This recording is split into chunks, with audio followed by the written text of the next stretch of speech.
in. DeJulius puts up a three. Yes! And a goal!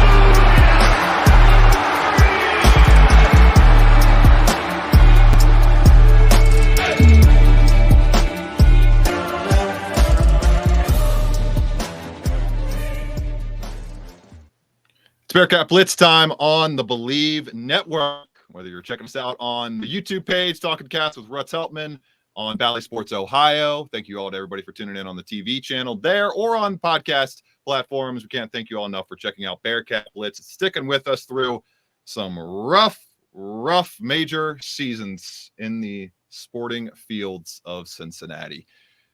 The Bearcats lose again to Houston for the 11th consecutive time. We'll touch on that, pick up the pieces, and eulogize any hopes for an at-large bid into the NCAA tournament. Then Sean Dawkins, the newest assistant coach for the Bearcats football team, will discuss the Memphis running backs coach changing roles and moving over to UC, an old AAC foe. UC formerly faced Dawkins in their final year in the AAC, and they are welcoming him on to the Scott Satterfield coaching staff. We'll close out the show with a prediction for the Kansas State matchup on Saturday. Neil Meyer joining me on this episode of Bearcat Blitz. As always, we are brought to you by BetOnline, which continues to be your number one source for all your basketball wagering needs, including pro and college hoops throughout the year. With up-to-the-minute odds, stats, and trends, you can follow your favorite team's path to the playoffs with in-game live betting, contests, and all the best player props. Experience the world's best wagering platform anytime from your desktop or your mobile devices. Head to BetOnline today to become part of the team, and remember to use promo code BELIEVE for your 50% welcome bonus on that first deposit. That's BLEAV. BetOnline. The game starts here. Neil, they fought a little bit at the end of the game. They ended up covering the spread, 67-59, a 13.5-point spread on the margins there. But just a similar, it feels like Groundhog Day every single offensive night we see out of this Bearcats team. They put up less than 70 points again.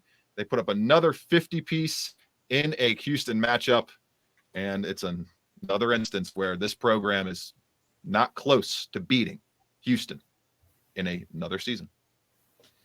Yeah, and that's something you talked about. I think last night was the lowest amount of points that Cincinnati has scored in the first half all season, just 17 first half points. I mean, you look down, Houston they were competing with Houston early in the first half. I mean, I think they only held Houston to what, Russ, 23 points in the first half? I think it was 26. It was 26 because Sharp hit the three before the half. But 26 points in the first half. You had the opportunity to really solidify and cut that early deficit to, I believe it was 6 before the three.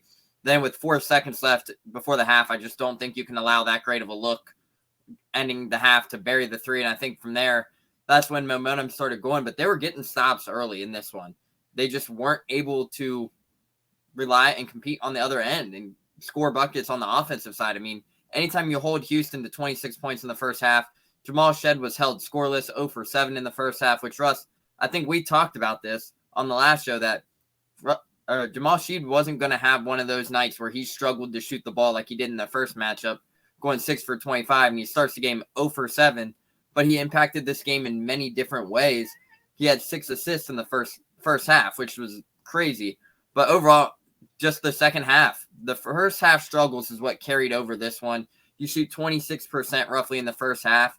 If you can get that number to above 35%, like you shot the second half at 54, I think that's the difference maker. You win the battle of the glass, but as Houston talked about, Houston was Houston. They're out physical. The Bearcats, I thought Victor Locken was fantastic. But overall, it just seems like the Bearcats can't get over the hump versus Kelvin Sampson's Houston squad.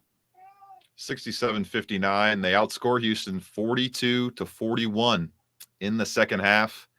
It's just, I mean, those two halves, the closing frame of TCU and the opening frame of Houston, ultimately stuck a fork in any hope of an at-large bid from this team. Those 40 minutes were pitiful. They were terrible.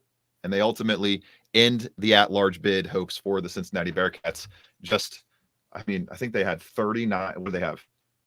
39. Yeah, 39 combined points in those two halves right there. And it's just, it's brutal to see 42 combined points, excuse me. And I don't know. It's the same old out of this offense, Neil. Like, they did what we said they had to do. in terms of making free throws at a high rate, but they didn't make enough free throws. They weren't active enough. They weren't physical enough on the inside. And then I thought Houston played bad, Neil. Like, they played bad in this game. They did not defend at the level that you normally see from a Houston team. Wes Miller acknowledged that in the postgame presser, and just the fact that, I mean, time and time again, the roster talent on this team has fallen short of what we expected it to be shooting-wise, because they were missing multiple open layups.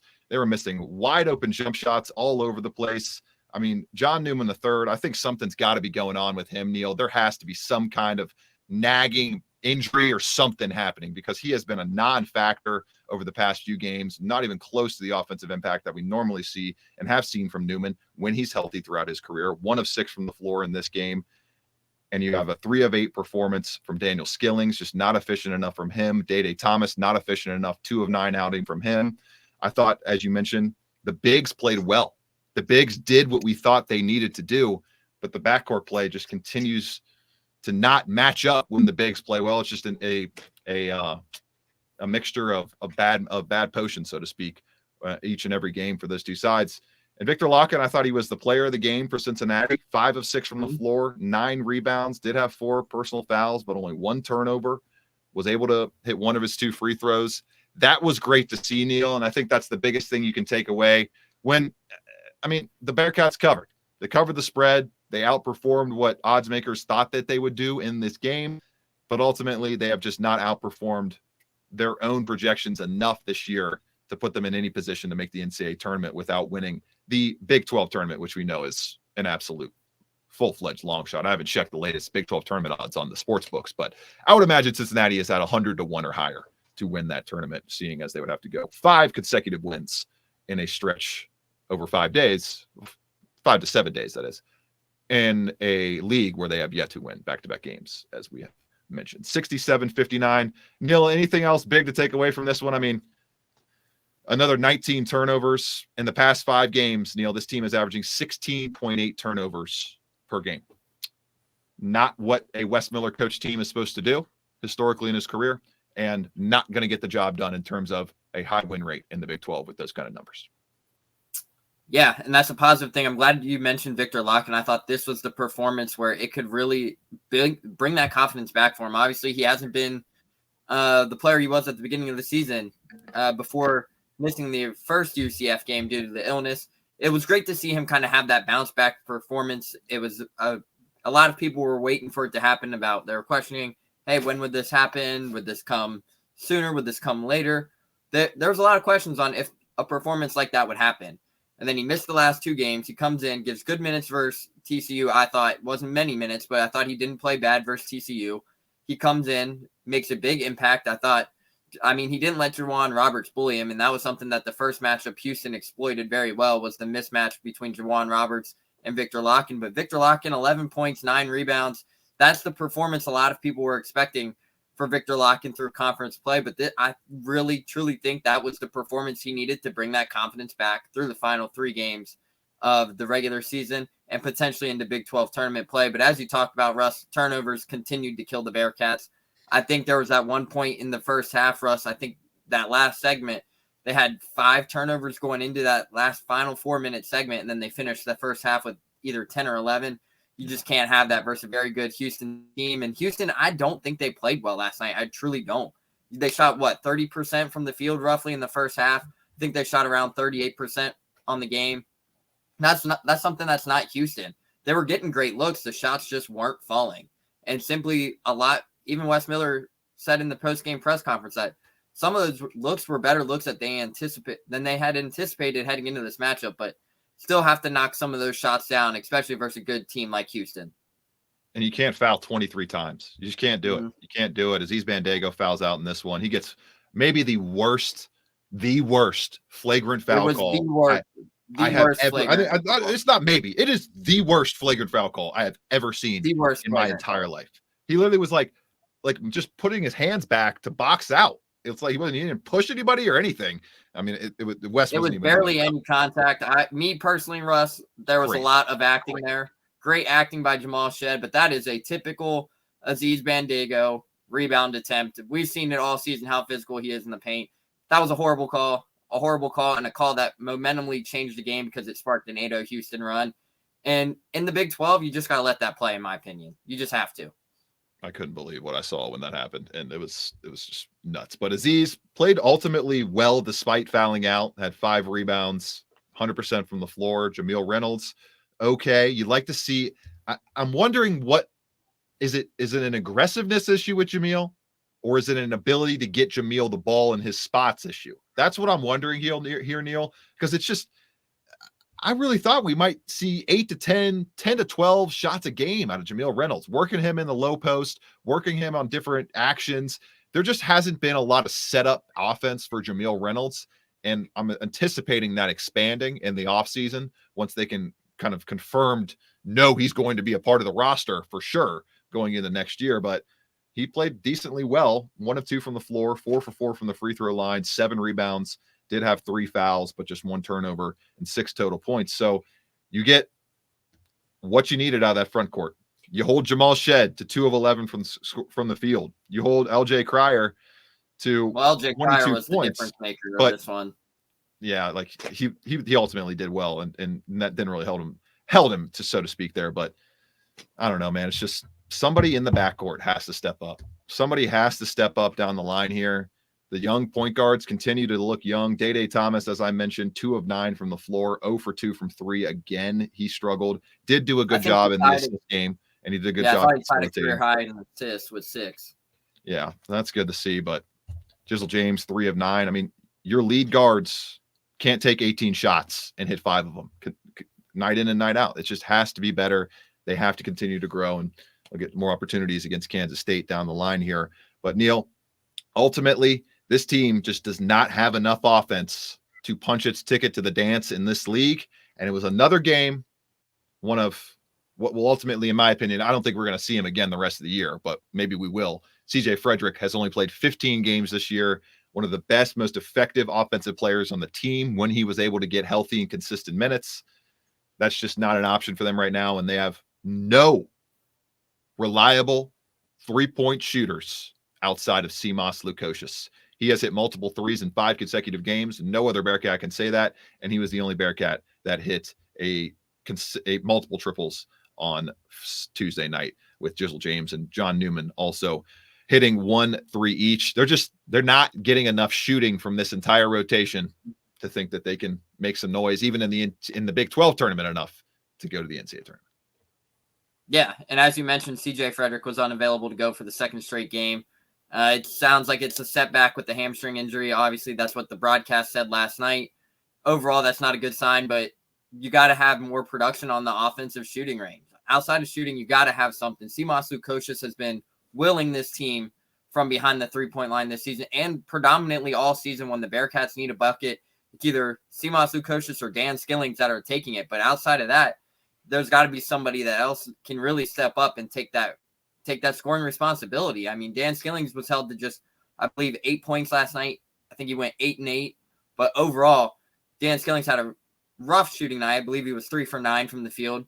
But 3 of 8. Overall, you got 3 of 8. You got to have more production. You just have to, especially in the Big 12. You have to have more production. This is the best basketball conference in America, but they have to find a way to get these guys shots open, get some layups or some easy shots to fall, because they're missing a lot of great open looks. But in the Big 12, those are going to be the shots that kill you. If you can't find a way to capitalize it, and we've seen that this season, you convert on some of those missed opportunities early, and you're looking at a different record. Yeah, and I commend Wes for always just taking the blame, saying blame me. In the end, he's drawing up good sets, people. He's getting these players good looks. The players are brought in to make those looks at a consistent rate. That's not happening enough right now. We'll see how many of those players, what the roster reshaping looks like in the offseason. A massive offseason for Wes Miller and the Bearcats. Big one ahead, and an offseason in his career, year 3 to year 4 at different stops, that he has made magic happen and injected lighter fuel into the teams he has coached before. So patience, Bearcats fans, patience. I know 11 straight losses to Houston and a likely death knell for the at-large tournament chances, which as we stand today, we'll go ahead and give that as a little booter for this segment. Cincinnati standing at 12%, 11% overall to get an at-large bid. It's not looking good at all. Coming up, Sean Dawkins, the new assistant coach for the Bearcats on the running back side. We will discuss his impacts and, of course, tying a bow on the Bearcats' loss to Houston. A little bit more patience, people. A little bit more patience. Wes Miller has historically done very well year 4 and on at his respective programs, specifically looking at his run at UNC Greensboro. Neil Meyer, Russ Heltman, we're back for the last 10 minutes of the show right here on Bearcat Blitz after this.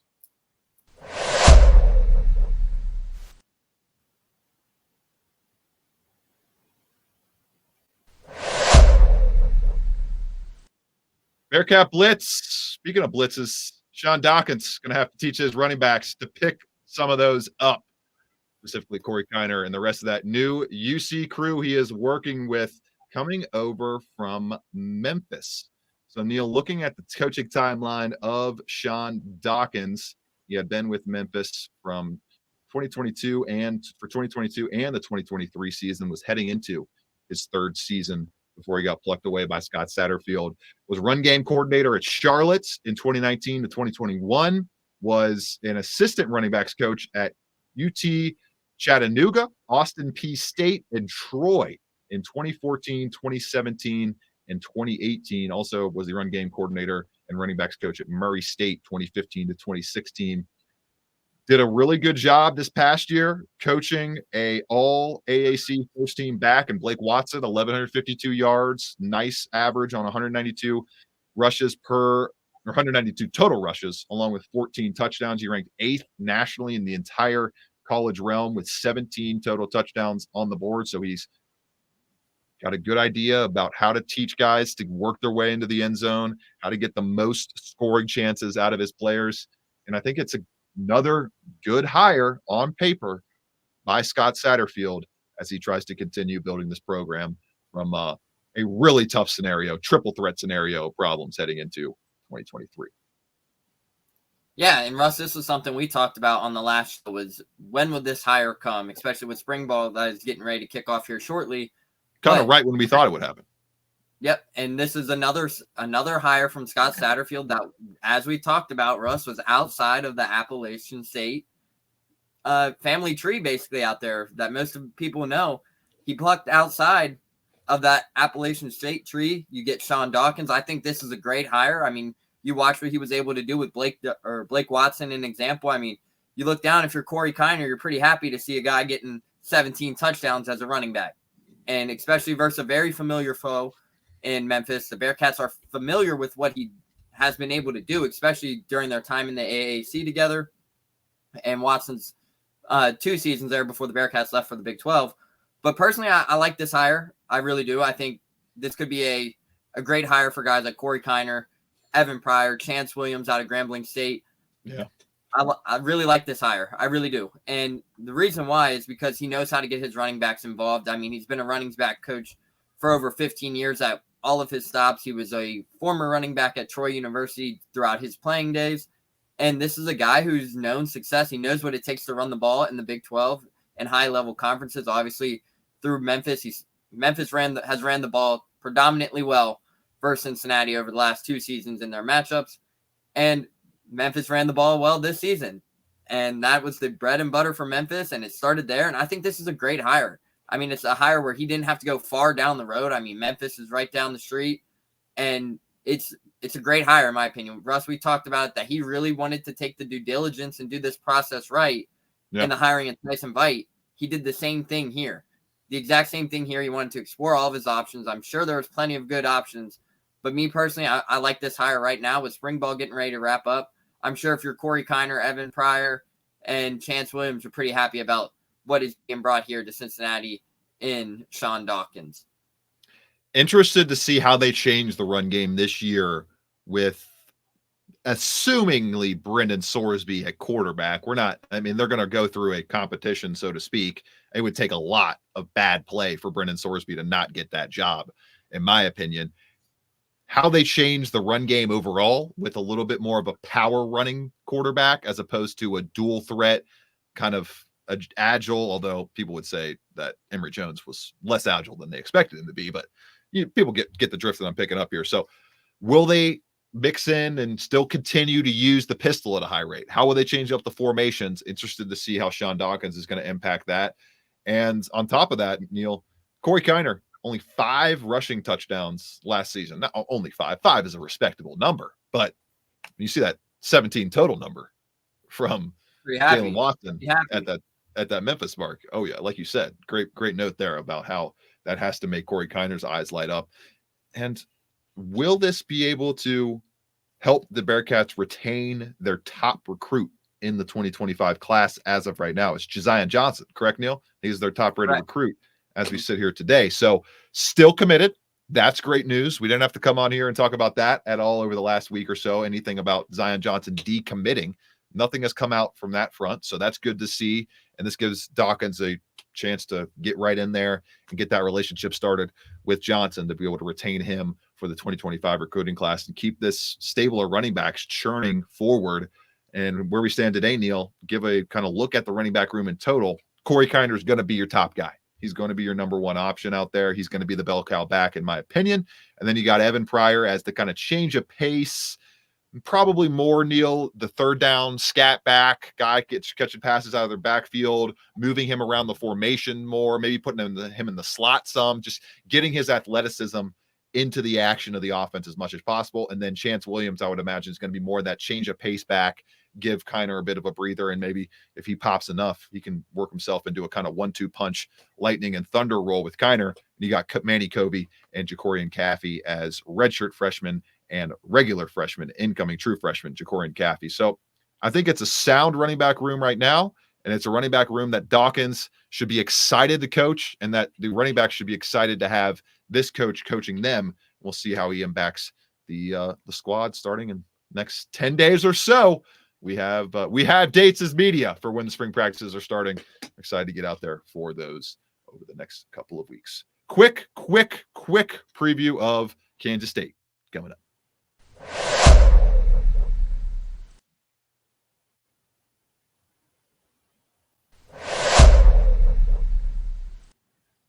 Neil, Kansas State Wildcats coming to town after winning back-to-back games following a 1-7 stretch in the Big 12, or excuse me, not 1-7. They were 1-7 in their past 8 before the 2 games they just won. And the big name to watch for me in this matchup between a Bearcats team and a Kansas State team that is an underdog on ESPN's matchup predictor. UC favored to win this matchup 75.2% of the time, and they're going to have to keep Arthur Kaluma off the glass and out of the free throw or 3-point coffers to make sure they get a win in this one. Third leading scorer on the team, but Neil, I think he's the most dangerous offensive player out there for Kansas State. He's their best 3-point shooter, taking about 5 a game at 37% clip, 14.9 points, averaging 7.1 total rebounds, just 2.8 turnovers, 2.1 assists as well, and almost a steal per game. He is a nice volume 3-point shooter, nice stretch wing that they like to get cooking outside. And he's a player that UC is going to have to probably guard with Dan Skillings for a lot of the game. And Dan's going to have to do a good job on him to make sure that he can't connect the offense between the front court and that great backcourt that house the leading scorers for Kansas State. Give me the Bearcats to win this game. I think they get off the schneid and get the job done 68-66. What do you got, Neil? Yeah, my player to watch for this one is the North Texas transfer, Tyler Perry. Point guard, veteran point guard, real good scorer, crafty with the ball in his hands. I think this is a guy who can really impact the game on many different levels. And if he can get going, it will allow Kansas State to open up Arthur Kaluma very well and allow them to play inside out. But overall, Tyler Perry can score in volumes. We have seen that. He was one of the most highly sought-out transfers this past season in the transfer portal before committing to Jerome Tang and the Wildcats early in the offseason. But when he gets going quick, and that is a player that could really impact the game. And for him, you have a matchup with Dede Thomas and Jizzle James. It's a veteran versus a rookie matchup kind of thing, because Tyler Perry's played a lot of college ball, but Jizzle James and Dede Thomas will have a true test on their hands with Tyler Perry. But overall, I'm rocking with the Bearcats. I'm going to go 70-64, Russ. I'm going to go the same victory prediction as you, but the Bearcats get off the losing skid and get back in the win column and trying to build some momentum heading into Big 12 conference tournament. More UC Hoops action this Saturday at 7 p.m. at Fifth Third Arena. For Neil Meyer, I'm Russ Eltman. This has been Bearcat Blitz on the Believe Network. This is the second. 15 seconds left. Shot clock off. 4-point game. DeJulius puts up a three.